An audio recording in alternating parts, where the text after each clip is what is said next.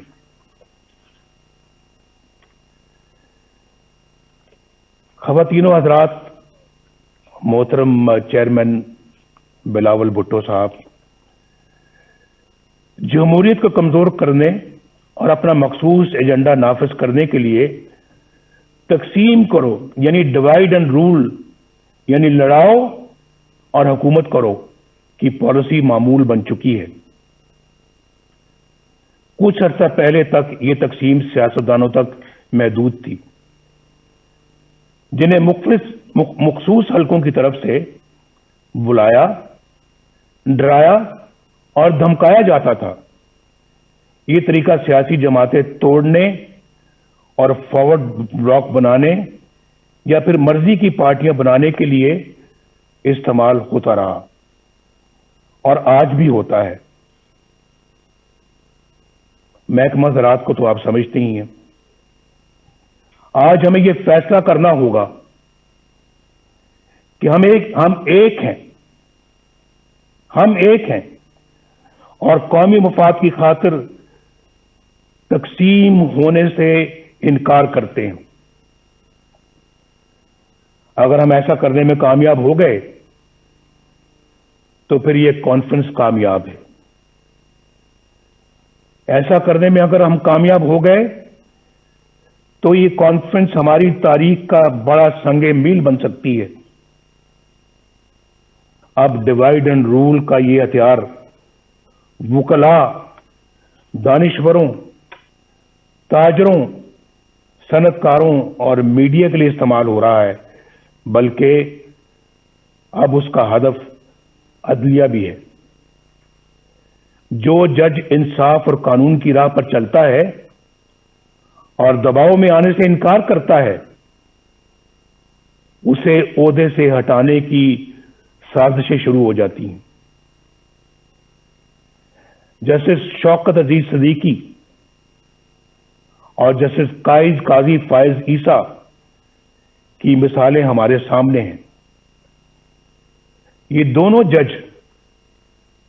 دونوں جج صاحبان دیانتداری، سچائی اور امانت داری کی شہرت کے حامل ہیں۔ آج تک کسی فورم نے یہ تحقیق ضروری نہیں سمجھی کہ جسٹس شوکت عزیز صدیقی نے جو کچھ حلفاً کہا، یعنی حلف پر کہا، اس کا بھی تو جائزہ لیا جائے۔ بعض امیر ججوں کے ساتھ یہاں ایسا ہی سلوک کیا جاتا ہے۔ انفارچونیٹلی یہاں انصاف پسند اور امانت دار نہیں بلکہ ایسے منصف تلاش کیے جاتے ہیں جو ان کے ہر جائز اور ناجائز مطالبات تسلیم کریں،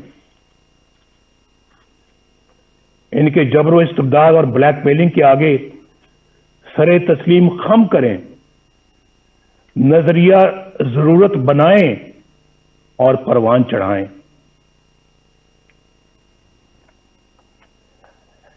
آئین کو سیبوٹاج کرنے والے ڈکٹیٹروں کے اقدامات کو قانون کا جامہ عطا کریں،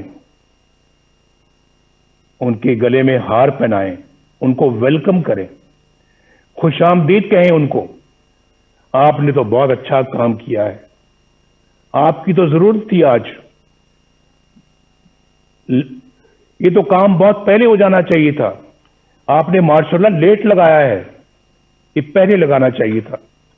سب سے پہلے پلیٹ میں پھول لے کر ان کو پیش کیے جاتے رہے ہیں، اور پھر آرٹیکل 6 جیسے سنگین جرم کے ملزم کو آئین میں ترمیم کا اختیار عطا کیا جاتا ہے۔ یہ سب تماشا آپ نے اپنی آنکھوں سے دیکھا ہے، اس کے باوجود یہ سب کچھ دوبارہ کہنے کی نوبت آ رہی ہے۔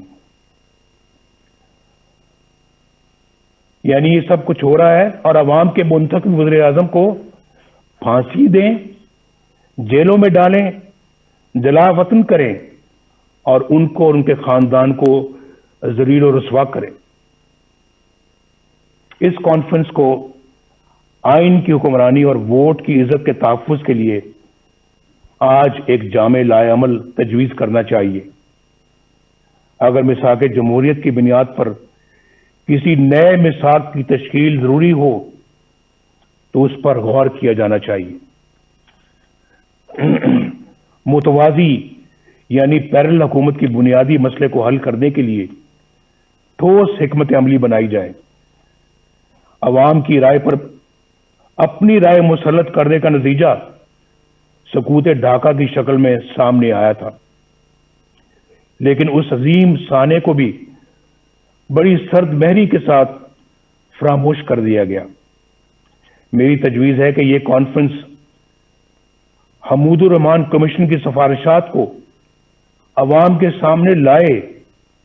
بہت دفعہ اس کا ذکر ہو چکا ہے اور بار بار ہو چکا ہے، کئی سالوں سے ہو رہا ہے، کئی دہائیوں سے ہو رہا ہے، لیکن میرا خیال ہے کہ آج انہیں عملی جامہ پہنانے کا عہد کرنا چاہیے اور اسے اپنے ایجنڈے کا حصہ بنانا چاہیے۔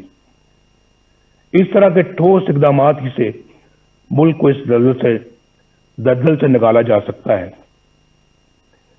اس وقت ہماری اولین ترجیح اس غیر نمائندہ اور نااہل اور سلیکٹڈ حکومت اور اس سے کہیں زیادہ اہم اس نظام سے جس کا میں نے ذکر کیا ہے، اس سے نجات حاصل کرنا ہے۔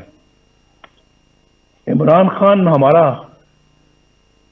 ایز سچ ہدف نہیں ہے، ہمارا مقابلہ عمران خان سے نہیں ہے، یہ میں الیکشن سے پہلے بھی کہہ چکا تھا اور آج بھی کہہ رہا ہوں۔ آج ہماری جدوجہد عمران خان کو لانے والوں کے خلاف ہے اور ان کے خلاف ہے جنہوں نے اس طرح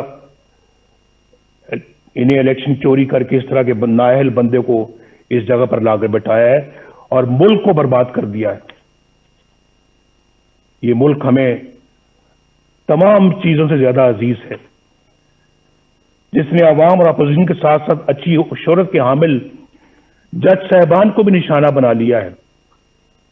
یہ تبدیلی عمل میں نہ آئی تو یہ نااہل اور ظالمانہ نظام ملک کو ناقابل تلافی نقصان پہنچا دے گا۔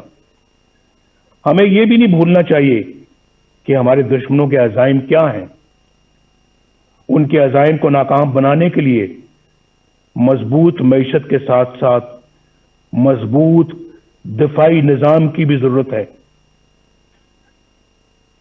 ہم نے پہلے بھی اس ملک کو الحمدللہ ایٹمی قوت بنایا ہے اور ہر وہ ضرورت پوری کی ہے جس کے لیے ہمارے دفاع کو ضرورت تھی.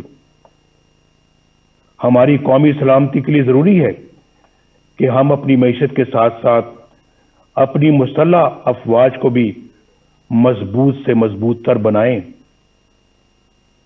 ہم نے اس کام میں ماضی میں بھی کبھی کوئی کسر نہیں چھوڑی، کوئی کوتاہی نہیں کی، اور آئندہ بھی ہماری یہ ترجیح رہے گی.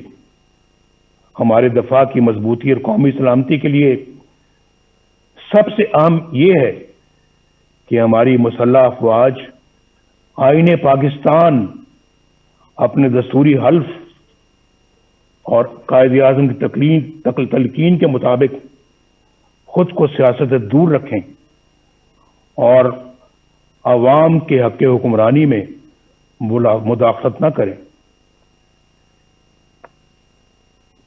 کسی کے کہنے پہ پرائم منسٹر ہاؤس کے گیٹ پھلانگ کر پرائم منسٹر ہاؤس میں داخل ہو کر پرائم منسٹر کو گرفتار نہ کریں، بندوق کی نوک پر گرفتار نہ کریں.